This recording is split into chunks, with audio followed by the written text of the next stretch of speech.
Want or need to start using Microsoft Authenticator, but not sure how? I'm Jessica, and in this video, I'll show you how to download and install Microsoft Authenticator. Note that this video will demonstrate on iPhone, but written instructions for both Android and iOS will be listed in the description box. Now let's get started. To download Microsoft Authenticator, first open the App Store. Go to the Search tab.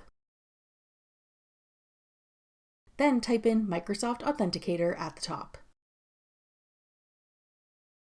Tap Microsoft Authenticator when it appears in the search results. Then tap Get. If prompted, use Face ID or enter your password to confirm that you want to download the app. Wait for the installation to complete.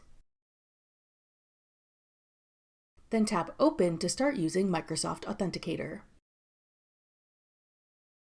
That's all it takes to download Microsoft Authenticator.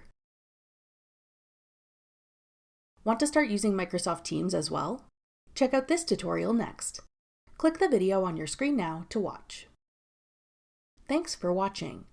If you found this video helpful, we'd love it if you'd hit the like button below and subscribe to our channel. We put out great new tech tutorials like this one every day.